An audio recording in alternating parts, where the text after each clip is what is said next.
Assalamualaikum warahmatullahi wabarakatuh. Kami dari kelompok 5 dengan saya sendiri Sri Wilan Kadir dan rekan-rekan saya Trinalisa Buraja, saya Rianti, Dan saya Said Islam Bagrab. Kami ingin menjelaskan terkait biaya. Hai teman-teman, tahu gak sih apa itu biaya? Nah, biaya itu adalah segala pengorbanan ekonomi yang diukur dengan satuan uang untuk memperoleh barang atau jasa untuk menjalankan kegiatan operasional perusahaan. Singkatnya, biaya adalah segala pengorbanan ekonomi oleh perusahaan untuk menjalankan kegiatan operasionalnya. Contohnya ada biaya gaji karyawan, biaya listrik, biaya sewa gedung, biaya bahan baku, dan lain-lain. Nah, biaya juga memiliki beberapa karakteristik. Yang pertama adalah diukur dengan uang, di mana biaya dicatat dengan nilai uang agar lebih mudah dicatat dan dihitung. Yang kedua adalah hadir yang diharapkan untuk membantu kebutuhan untuk memperoleh keuntungan. Dan yang terakhir adalah diterapkan dalam kegiatan ekonomi dan biaya diterapkan untuk menjalankan operasional perusahaan. Baik, di sini saya akan menjelaskan jenis-jenis biaya. Yang pertama yaitu biaya berdasarkan fungsi perusahaan. Yang pertama itu biaya produksi, biaya yang termasuk dalam proses produksi, yaitu biaya bahan baku. Nah, yang kedua itu adalah biaya pemasaran, yaitu contohnya iklan dan juga biaya baliho. Yang ketiga adalah biaya administrasi dan juga biaya umum. Biaya yang termasuk dalam pembayaran upah gaji dan untuk perusahaan. Yang kedua adalah berdasarkan perilakunya, yaitu yang pertama biaya tetap. Yang kedua biaya tetap itu contohnya biaya yang jumlahnya tetap walaupun produksi berubah, yaitu sewa gedung, gaji tetap dan juga pajak bangunan. Yang kedua adalah biaya variabel, biaya yang berubah sesuai jumlah produksi, yaitu bahan baku, upah harga dan juga kemasan produk. Dan juga yang ketiga biaya semi variabel, biaya yang memiliki unsur tetap dan juga variabel, yaitu contohnya tagihan listrik. Nah, yang ketiga adalah berdasarkan hubungan dan produk, yaitu biaya langsung dan juga biaya tidak langsung. Biaya yang langsung adalah berhubungan dengan produk, contohnya kayu untuk membuat meja dan juga kain untuk membuat pakaian.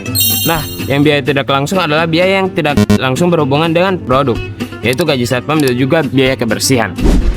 Hai teman-teman, di sini saya akan menjelaskan tentang perbedaan biaya dan beban. Biaya adalah pengorbanan sumber daya ekonomi yang dilakukan perusahaan untuk memperoleh manfaat di masa sekarang maupun masa yang akan datang.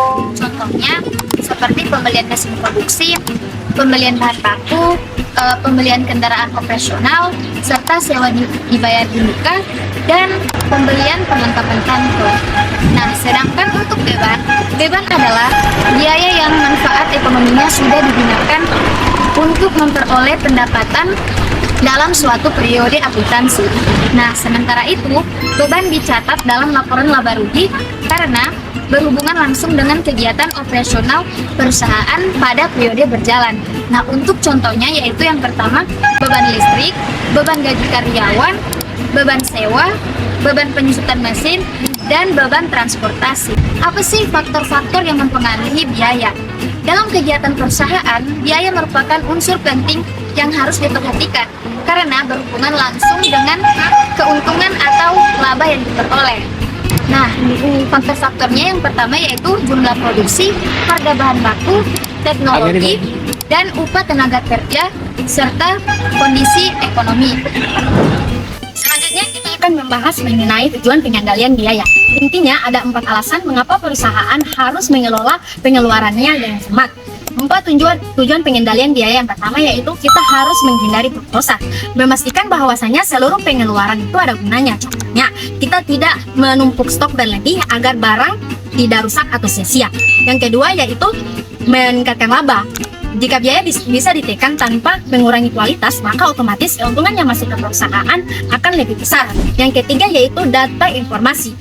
Data biaya membantu manajemen untuk menentukan langkah yang tepat, seperti kapan kita harus mencari termasuk baru atau menyesuaikan harga jual. Yang terakhir, mengukur efisiensi untuk melihat apakah cara kerja kita sudah benar atau justru membuang-buang tenaga dan bahan baku. Contoh sederhana dalam kehidupan sehari-hari, misalnya seseorang menjual es teh, di mana gula sama dengan biaya bahan baku, gelas plastik sama dengan biaya produksi, ongkos promosi sama dengan biaya pemasaran, dan listrik rumah sama dengan biaya operasional. Nah, jika penjual mampu mengatur biaya dengan baik, maka keuntungan akan lebih besar.